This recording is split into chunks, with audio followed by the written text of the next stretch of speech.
প্রথম প্রশ্ন আপনার ছবি সংকোচিত, তার কারণ আপনার ওই ছবিটাই যতদূর আমি জানি সরাসরি প্রত্যক্ষভাবে এই দেশভাগ বিষয়ক সেই অর্থে বলা যায়। অন্যগুলো হয়তো দেশভাগের প্রসঙ্গকে ছুঁয়ে আছে কিন্তু একটু পরোক্ষভাবে। অন্য আলাদা একটি ছবির কথা উঠে আসবে, সেটা আপনিই বলবেন, কারণ আমার এখানে বেশি বক করার কথা নয়। আপনাকে দু একটা প্রশ্ন করে আমি কথা বলার একটা সুযোগ করে দিতে চাই। শঙ্খচিলের শেষ দিকটায় ছবিটা বাচ্চা মেয়েটি, যার নাম বোধ হয় রূপসা এবং তার বাবা মা, তারা ওপার বাংলা থেকে অবৈধভাবে এদিকে চলে আসে মেয়েটির চিকিৎসা করার। এখন তাদের এদিকে এসে একটা হিন্দু পরিচয় ধারণ করতে হয়। তারা একটি মুসলমান পরিবার, হিন্দু পরিচয় ধারণ করতে হয় এবং একটি হিন্দু পরিবার থেকে আশ্রয়ের একজন হিন্দু ভদ্রলোক, তিনি তাদের ভোটার আইডি কার্ড করিয়ে দেন ইত্যাদি ইত্যাদি। হাসপাতালে নিয়ে যাওয়ার ব্যবস্থা করেন একজন সদাশয় মানুষ। শেষ পর্যন্ত দেখা যায় যে মেয়েটিকে ওই টাকি, যেখানে ওরা নদী পেরিয়ে ঠিক ওপারটা থেকে এসছে, টাকির হাসপাতালে চিকিৎসা হওয়া মুশকিল, কারণ মেয়েটির হার্টের যে কনজেনিটাল সমস্যা সেটা খুবই গুরুতর। সুতরাং তাকে অপারেশনের জন্য কলকাতায় নিয়ে আসা হয়, সেখানে মেয়েটি শেষ পর্যন্ত মারা যায়। ওইটা হচ্ছে ছবির ক্লাইম্যাক্স একটা। এরপরে একটা অদ্ভুত জিনিস ঘটে, সেটা হলো যে ওর বাবা, মেয়েটির বাবা যখন ডেথ সার্টিফিকেট নিতে হবে এবং মেয়েটির শরীর, তার মৃতদেহ নিতে হবে, তখন বলে যে একটু জানাজা হবে, দাফন হবে, শ্মশানে যাবে না। এবং আমি একেবারেই আর নিজের নাম গোপন করতে চাই না, আমি একজন মুসলমান। আমি বাদল চৌধুরী বলেছিলাম, আমার নামটা হচ্ছে কিছু একটা আলী বাদল, কিছু একটা আহমেদ বলে যাচ্ছি এখন, আগে একটি অন্য নাম আছে। অর্থাৎ হঠাৎ করে একটা ঘটনা ঘটে, সেটা হচ্ছে ওই এক ধরনের আইডেন্টিটির আবরণ, সেগুলো খুলে পড়ে যেতে থাকে। মানে এখানে একটু ইংরেজি বলা যেতে পারে যে একটা আনরাভেলিং হতে থাকে। এবং আনরাভেলিংটা শুধুমাত্র যে গল্পের হচ্ছে তা না, গল্পটা তো প্রায় ক্লাইম্যাক্সে পৌঁছেই গেছে। আনরাভেলিং হচ্ছে চরিত্রের, সেই মানুষগুলো, সেটাকে আর ঠেকিয়ে রাখা যাবে না, বোঝা যাচ্ছে যে কারো পরামর্শই আর শুনবে না, কোনো সদুপদেশ আর শুনবে না। এর জন্য তাকে গ্রেপ্তার করা হবে, তাকে বহু সমস্যার মধ্যে দিয়ে যেতে হবে। কিন্তু সে হঠাৎ ঠিক করে যে আর নিজের পরিচিতি অন্য কোনো মোড়কে চেপে রাখার কোনো মানে হয় না। অর্থাৎ একটা অর্থে সে এবারে বলতে থাকে যে আমি মুসলমান, মিথ্যে বলব। আরেকটা অর্থে সে এও বলে যে আমার মুসলমান হিন্দু বলে কোনো পরিচয় নেই, আমি বাঙালি। এখন ওইখানে এসে কিন্তু আপনার ছবির একটা ভেতরে একটা লুকোনো, আমার মনে হয় খানিকটা স্ববিরোধ, যেটাকে নিয়েই হয়তো ছবিটা করতে চাইছেন, সেটা একটু বেরিয়ে আছে। প্রথম প্রশ্নটা এইটা নিয়ে, আর তারপরে প্রশ্নটা ঠিক পরে যে ঘটনা ঘটে সেটা। মানে আপনার কি মনে হয় যে এটা একটা স্ববিরোধ, যেটা ছবিটাতে তলায় তলায় আগাগোড়াই চালিয়ে গেছে কোনো একটা ভাবে? ইউ রাইট, অ্যাবসলিউটলি, স্ববিরোধ তো বটেই। তার কারণ এই স্ববিরোধের পেছনকার একটা লম্বা ইতিহাস রয়েছে। সেই ইতিহাসটা হচ্ছে যে বঙ্গদেশে, বাংলায় চিরকালই যে জনসংখ্যা, তার মধ্যে মুসলিম পপুলেশন অনেক বেশি ছিল, এবং 43 ফ্যামিলি যত লোক মানে প্রাণ হারিয়েছিল, তার মধ্যে মুসলিম রায়তদের সংখ্যা অনেক বেশি। তার স্ট্যাটিস্টিক্স অমতদার বইতে আছে। আমার মনে হয় স্ববিরোধ এখানে যে এটা আস্তে আস্তে দীর্ঘদিন ধরে তৈরি হয়েছে। বাঙালি জাতি, কিন্তু তার মধ্যে ধর্মবিশ্বাস আলাদা, প্রত্যেকেই সহাবস্থান করে, মানে coexist in the same geographical space, কিন্তু ভেতরে ভেতরে দুজন দুজনকে জানে না। হিন্দু বাঙালির মন, মুসলিম বাঙালির মন কোথায় একটা যেন বিভেদ বা তফাৎ রয়ে গেছে, ফারাক রয়ে গেছে। এই সব এলিমেন্ট থেকে কিন্তু আস্তে আস্তে ভাগটা শুরু হয়।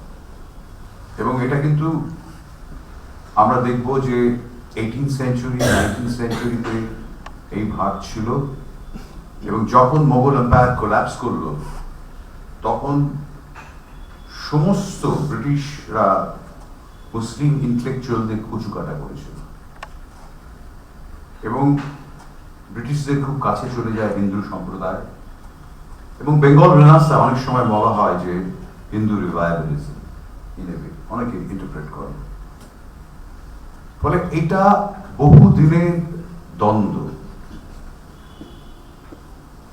যে দ্বন্দ্ব নিয়ে আমি একটু আগের কথাটা বলে দিচ্ছি, যে দ্বন্দ্ব নিয়ে হিন্দুস্তান পাকিস্তান ফাইনালি তৈরি হয়, বা ভারত পাকিস্তান।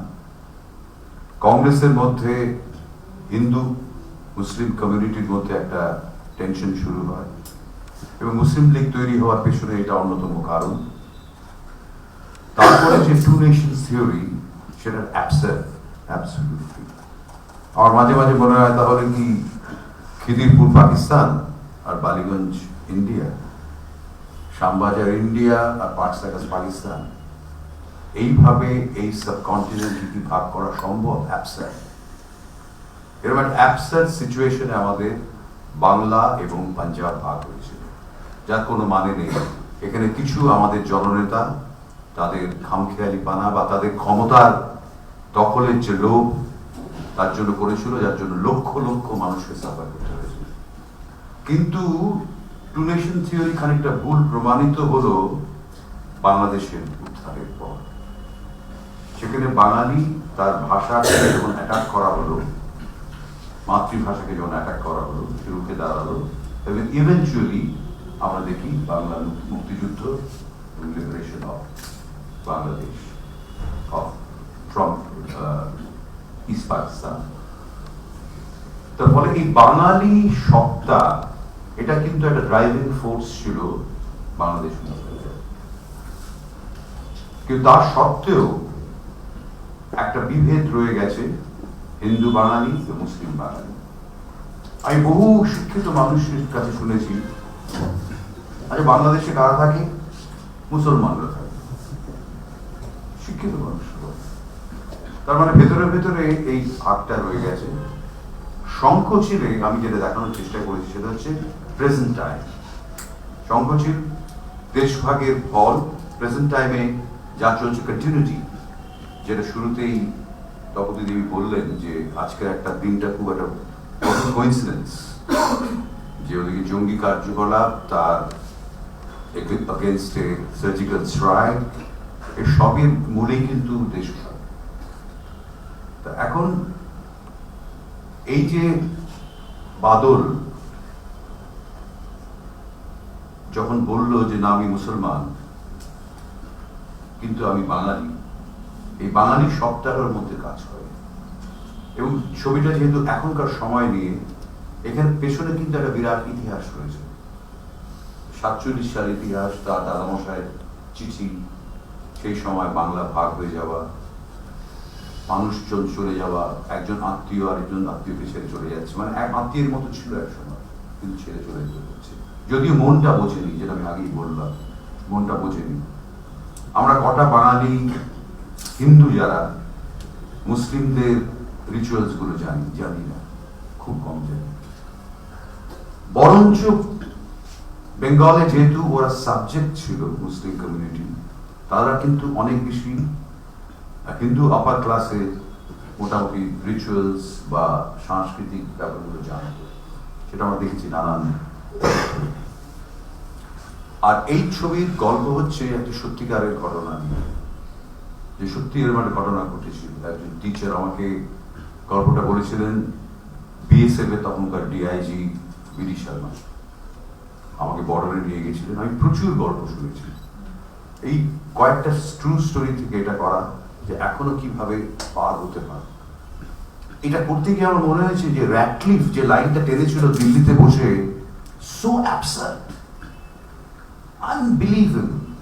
দিল্লিতে বসে একটা কমিটি তৈরি করলো, তার মধ্যে মুসলিম হিন্দু থাকবে, তারা ঠিক করলো দিল্লিতে বসে এটা দাগ র্যাডক্লিফ লাইন, প্রথম পিলারটা পোতা হলো চক পানি তরে। আমি যেখানে শুটিং করেছি এই ছবিতেই আছে, চক পানি তরে পুকুরের মাঝখান দিয়ে লাইন গেছে।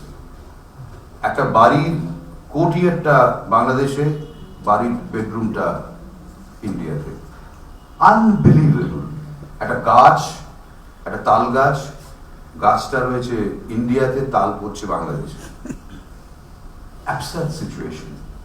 বলে আমার মনে হয়েছিল যে এই যে অ্যাবসার্ড একটা বর্ডার, তার কন্টিনিউয়েশন কি হচ্ছে টু দ্য প্রেজেন্ট টাইম। এখন কি হচ্ছে, আমার গ্রাম যদি রংপুরের কাছে হয়, আমার গ্রামে কোনো চিকিৎসার ব্যবস্থা নেই, আমি ইন্ডিয়াতে। আমি কিন্তু যতই প্রবলেম হোক, আমার সন্তানকে বা আমার বাবা মাকে বাঁচাতে হবে, আমি রংপুর হাসপাতালে যেতে হবে। ঠিক উল্টোটা হয় এদিকে যারা থাকে টাকি এই বর্ডারে, তাদের ঢাকা যাওয়া বা সিলেট যাওয়া, সিলেট বলছি কুমিল্লা যাওয়া এত টাইম টেকিং, তার থেকে বর্ডার ক্রস করে কলকাতায় আসা সহজ।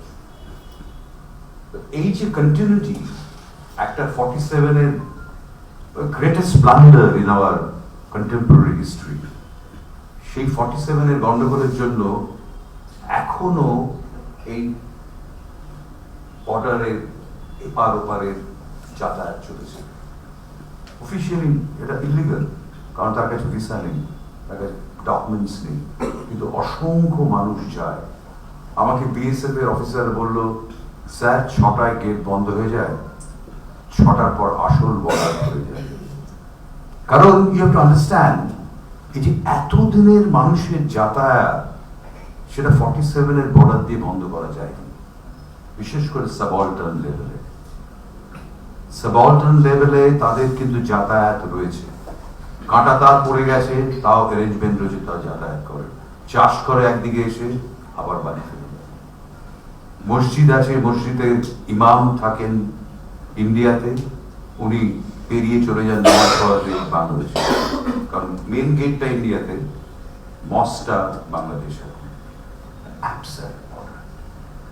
এই বর্ডারের মানে এখনকার গল্প নিয়ে সংকোচিত, তার মধ্যে শুধু কিছু স্মৃতি রয়েছে, মেমোরিজ রয়েছে। এটা তো আজকে শুরু হয়নি, অনেকদিন আগে ওর দাদামশায় চলে এসেছিল ইন্ডিয়াতে, মেন প্রোটাগনিস্ট। কিন্তু অ্যাকচুয়ালি যত মানুষ মুসলিম এখান থেকে গেছিলেন, তার থেকে অনেক বেশি পরিমাণ হিন্দু পরিবার ইস্ট পাকিস্তান থেকে বা তদানীন্তন ইস্ট বেঙ্গল থেকে চলে আসে, অসংখ্য, লক্ষ লক্ষ। যেটা কিন্তু বর্ণনা করলো, তারা ছড়িয়ে গেছে আন্দামান নিকোবর, তারপরে দণ্ডকারণ্যে গিয়ে ভয়ঙ্কর কাণ্ড হয়েছে, মহিন সাথী সব জানেন, অমিতাভর লেখাটা আপনারা সকলেই পড়েছেন। তা এটা একটা এমন অ্যাবসার্ড সিচুয়েশন যে ভাবা যায় না। ফলে আমার সেখানে মনে হয়েছিল যে এই লোকটি, তাকে কষণ করা হয়েছিল যে ভীষণ বড়ের কড়াকড়ি, ওই জন্য তুমি যখন আসবে লুকিয়ে পালিয়ে আসবে, এসে কিন্তু তোমার ওয়াইফের মাথায় সিঁদুর পড়তে হবে, পরিচয় দিতে হবে তুমি। হসপিটালে যখন এন্ট্রি করে তখন রিলিজিয়ান লেখা থাকে, আমার নিজের ভাবলে অ্যাবসার্ড লাগে। হসপিটালে মানে একজন যখন রোগীকে অ্যাডমিট করা হয়, রিলিজিয়ান লিখতে হয়, Y? The whole concept is ridiculous in my opinion. তো ওখানে বাদরকে লিখতে হয়েছে, সে হিন্দু, লিখতে হাত কেঁপে যায়। কিন্তু তাকে বলা হয়েছে তোমার, তার কাছে ইম্পর্টেন্ট হচ্ছে মেয়ের জীবন বাঁচাতে হবে। ফলে সে স্যাক্রিফাইস করে এবং হিন্দু নাম নিয়ে, হিন্দু পরিচয় নিয়ে একজন পরিচিত আত্মীয়র সঙ্গে যোগাযোগ করে ফাইনালি মেয়েকে নিয়ে যায়। কিন্তু মেয়ের মৃত্যুর পর মনে হয় পুরো এক্সারসাইজটাই হচ্ছে একটা ফিউটাইল এক্সারসাইজ। কি হবে এখন আমার পরিচয় লুকিয়ে? আমি মেয়েকে আমি শ্মশানে যেতে দেবো না, কারণ আমার ট্রেডিশনে, আমার রিলিজিয়াস ট্রেডিশনে শ্মশান নেই, আছে যে জানাজা, আছে কবরস্থান। ফলে সে স্বীকার করে নেয় এবং তার জন্য তাকে জেলে দিতে হয়। কিন্তু আমরা দেখি সংকোচিত বাউন্ডলেস, আমি ছবিটার ইংরেজি নাম দিয়েছিলাম, যে পাখিদের কোনো রকম সমস্যা নেই, সুন্দরবনের বাঘের কোনো সমস্যা নেই। সুন্দরবনের বাঘের সেন্সাস কি করে হয়? আই রিয়েলি ডোন্ট নো কি করে সেন্সাস হয়। সে তো সকালে এক জায়গায় বিকেলে আরেক জায়গায় আরেক দেশে কি করে সেন্সেস হবে হোয়াটএভার এইসব নিয়েই শঙ্খচিলের আইডিয়া ট্রু স্টোরি এবং আমার এর সঙ্গে আমার নিজের জীবনের অনেক কিছু জড়িয়ে রয়েছে সে প্রসঙ্গে আসছি কারণ আমার ছেলেবেলা থেকে ঠিক পার্টিশনের 2.5 বছর পরে আমার জন্ম সুতরাং বুঝতে পারছেন যে আমি বড় হয়েছি পার্টিশনের সময়টায় সবই পার্টিশনের মানে আফটারমাথ পার্টিশন তারপরের যে অবস্থা আমার পরিবারে আমি দেখেছি সে সঙ্গে আলোচনা করতে পারি সেটাই আপনি বলুন, কারণ আমার মনে হয় এখানে আমাকে শুনতে চাইবেন আপনার পার্টিশন সম্পর্কিত অভিজ্ঞতা। তো ঋতুপর্ণা আমাকে তাই বলছিলেন যে আপনার এই অভিজ্ঞতাটা খানিকটা যদি আপনারা আমাদের সঙ্গে ভাগ করে নেন। মানে যেহেতু বললাম যে 2.5 বছর পরে আমার জন্ম, আমার ছেলেবেলায় আমার স্কুলে যখন ওই নার্সারিতে ছিলাম বা তার একটু পরে আমার বন্ধুরা পুজোর ছুটির সময় কিংবা ক্রিসমাস হলিডেতে দেশের বাড়ি যেত। আমার প্রথম আই ওয়াজ ইন্ট্রিগড, আমার মাকে আমি জিজ্ঞেস করেছিলাম, মা ওরা সবাই দেশের বাড়িতে যায় আমরা যাই না কেন? মা বলেছিল তোমাদেরও দেশের বাড়ি আছে but you are not permitted, ওটা এখন অন্য দেশ হয়ে গেছে, তোমার যেতে দেওয়া হয় না। এছাড়া আমার মনে আছে রেফিউজি যখন সেটেল করেছিল বিজয়গড় কলোনি, যাদবপুর, বিভিন্ন জায়গায়, আমি আমার দিদিমার সঙ্গে ওই আত্মীয়দের বাড়িতে যারা সবকিছু হারিয়ে এসেছিল যেতাম। একটাই লোক ছিল, আমার দিদিমার একটা হুলসলি গাড়ি ছিল, হুলসলি গাড়ি চড়ার লোকে, কিন্তু সেটা আমার স্মৃতিতে এখনো মনে আছে। তার কারণ আমার মায়ের পরিবার পার্টিশনের অনেক আগে চলে এসেছিল, তারা এক সময় যায় রেলগুনে, তারপর কলকাতায় সেটেল করে এবং পরিবারের একটা অংশ ওয়েল সেটেল ছিল কলকাতায়, যারা ডাকব্যাক কোম্পানি করেছিল। ফলে মারা ওয়েল সেটেল, আমার বাবা কিন্তু একদম রিফিউজি, সব ছেলে চলে আসেন। এবং আমার গ্র্যান্ডফাদার, আমার ঠাকুর দাদা, উনি আসতে চাননি, ওনাকে ছেলেরা জোর করে ধরে নিয়ে এসেছিলেন। উনি ওনার সলিসিটর ছিলেন ফরিদপুরে, জোর করে নিয়ে এসেছিলেন এবং সারা জীবন ছেলেদের ওপর অভিমান করে ছোট মেয়ের কাছে থাকতেন। আর একটা কথাই আমারও এখনো মনে আছে, আমার তখন 6 বছর বয়স, 6 কি 7, আমাকে আদর করে বলতেন যে এদিকে আয় দাদু, তোকে খুব সুন্দর একটা বাড়িতে নিয়ে যাবো পদ্মা নদীর কাছে। আসলে এই যেটা হয়েছে না, দুটো পাগল আছে, একটা জিন্না একটা নেহেরু, এই দুটো পাগল নিজেদের মধ্যে ঝগড়া করে এসব করেছে। কি টিকতে পারে? কি করে টিকবে? এটা আমার এখনো মনে আছে, মানে আমার কানে বাজে। তার কিছুদিন পরে উনি কিন্তু মারা যান। He couldn't take it। যেরকম হতে পারে উনি বেশি দিন বাঁচেন এবং ন্যাচারাল ডেথের বয়স হয়নি, অনেক অল্প বয়সে উনি মারা যান।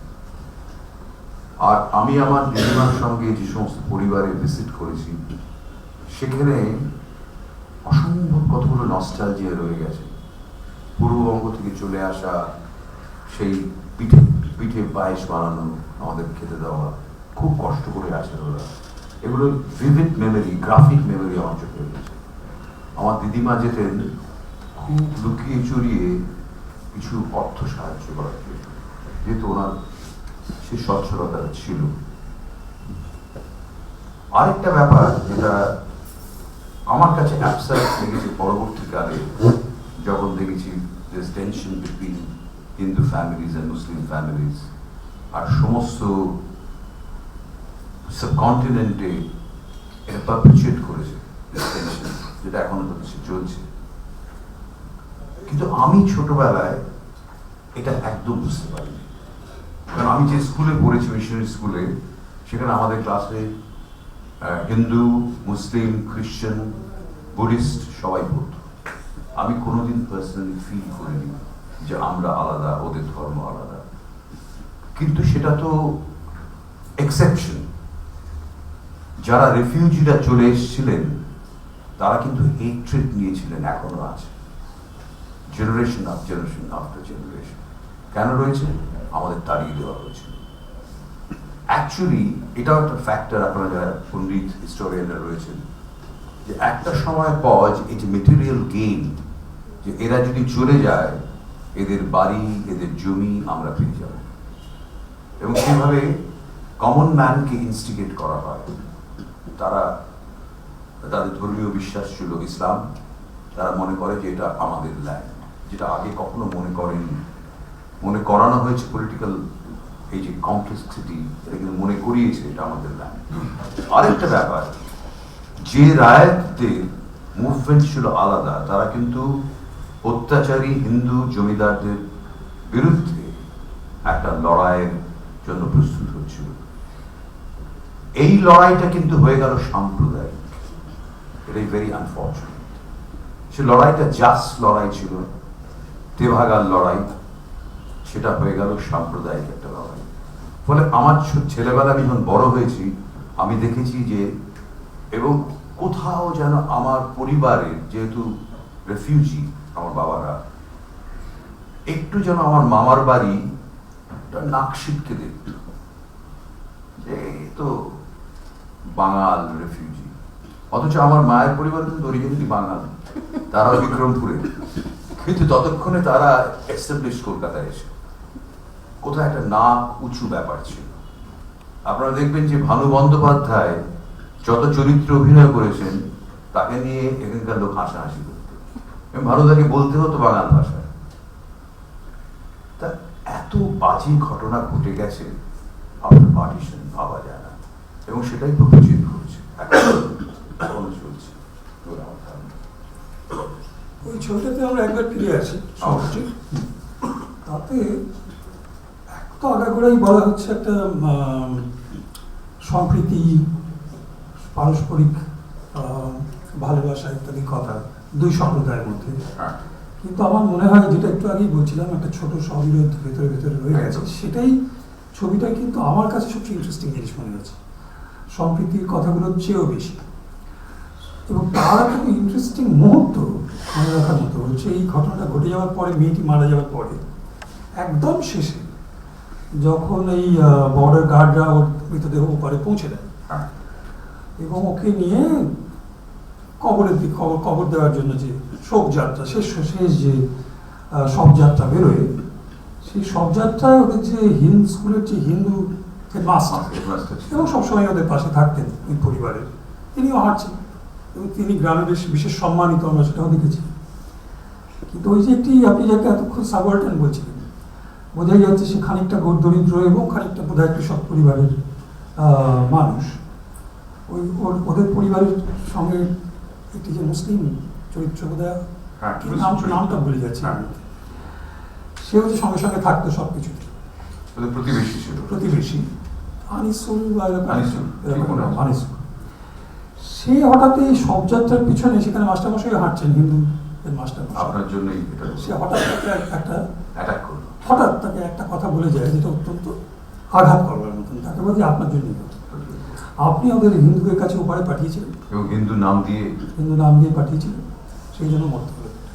এবং এটার কিন্তু ছবিটাতে আর কোনো এর উপরে প্রলেপ নেই, মানে এই আঘাতকে ভুলিয়ে দেওয়া বা এর উপরে একটা সম্প্রীতির বাতাবরণ তৈরি করা, এর উপর দিয়ে এসব কোনো চেষ্টা নেই। আমার মনে হয় এখানে ছবিটা শেষ হয়ে যায়, অর্থাৎ একটা প্রশ্ন চিহ্নে যে এটা বোধহয় অত সহজে আমরা বাঙালি এবং আমরা দুজনেই রবীন্দ্রসঙ্গীত গাই, এসব বলে এটা ভোলাবার কোনো উপায় নেই।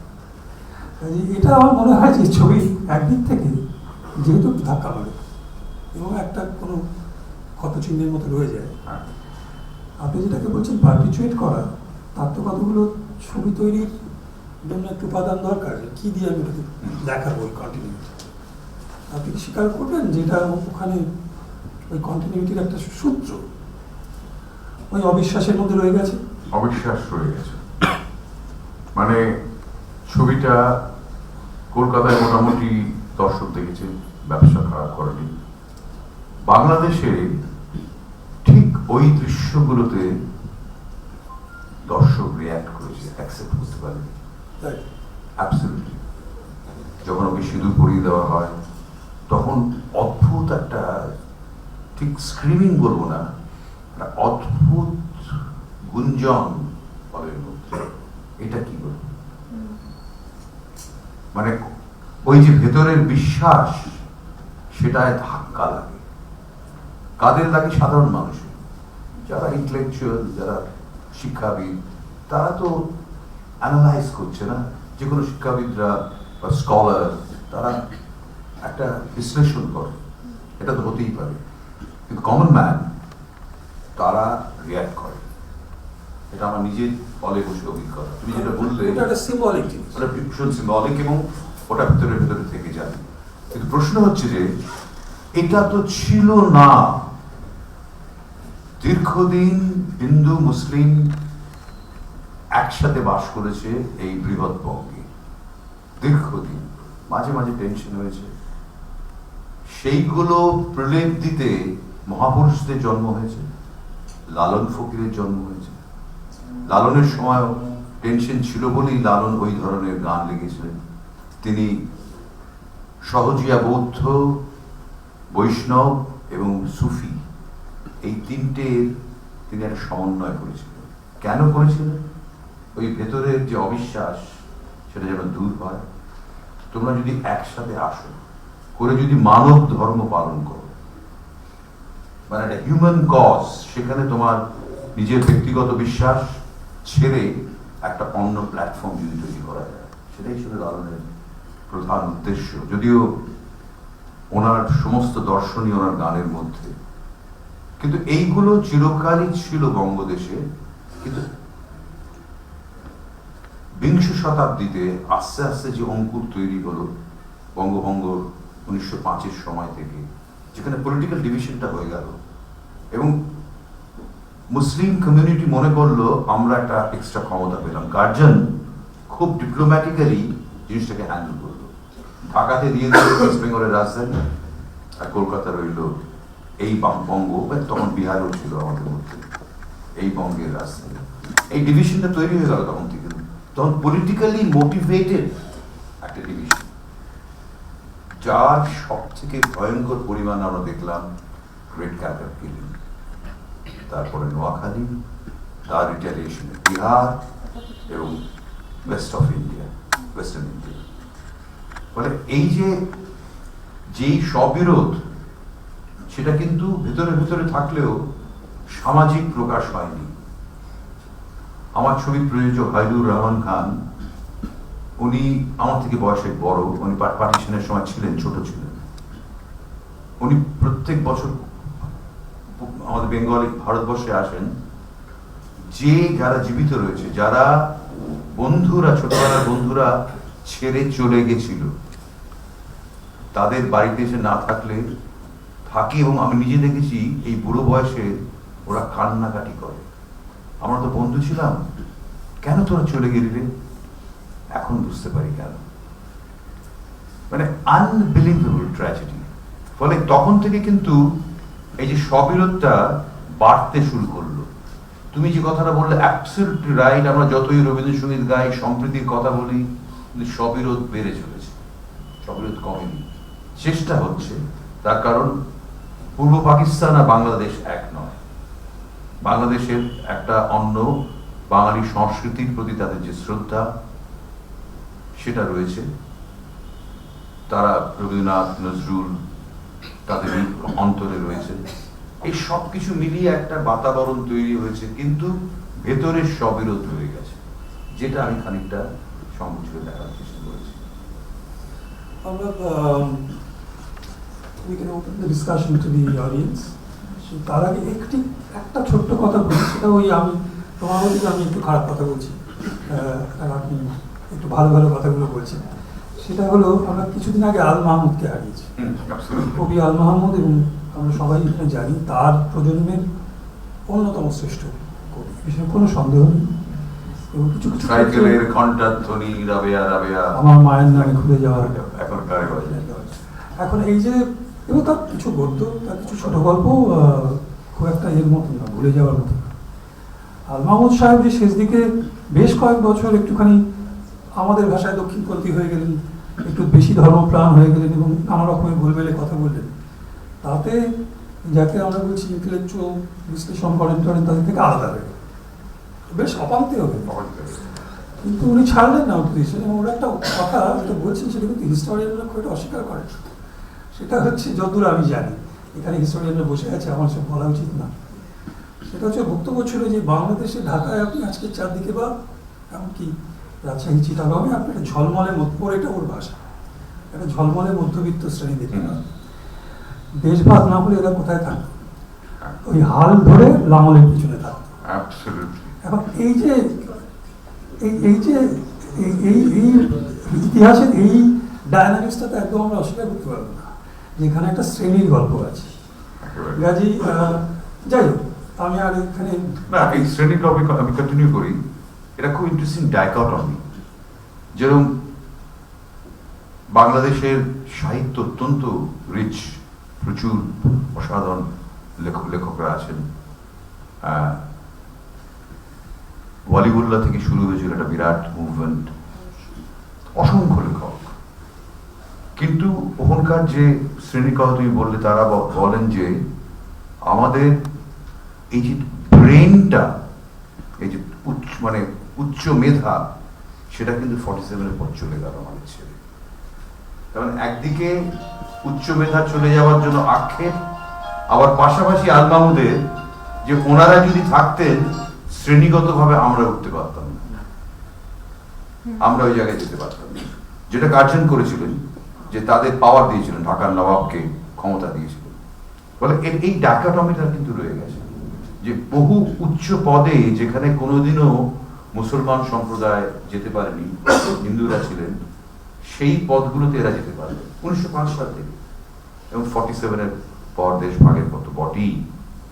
ফলে এটা থেকে গেছে, এবং এটা কিন্তু ওদের মানুষজন রিয়েলাইজ করে যে আমরা এই পজিশনে আসতে পেরেছি যেহেতু একটা মুসলমানদের জন্য একটি দেশ তৈরি হয়েছে। কিন্তু বাংলাদেশ তা হয়নি, বাংলাদেশ তো সেকুলার ডেমোক্রেসি, একেবারেই আলাদা। কিন্তু ওই বীজগুলো ভেতরে ভেতরে রয়ে গেছে। তার মধ্যে শরীয়তের একটা বিরাট ভূমিকা রয়েছে, শরীয়ত লজে। তার আগে সেটা আমরা দেখেছি ওয়াহাবি আন্দোলনে কি করে প্রতিষ্ঠা আবার ফিরিয়ে আনা যায়, কন্ট্রোল আনা যায়। কারণ বাংলাদেশে ইসলাম প্রচার করেছিল সুফিরা।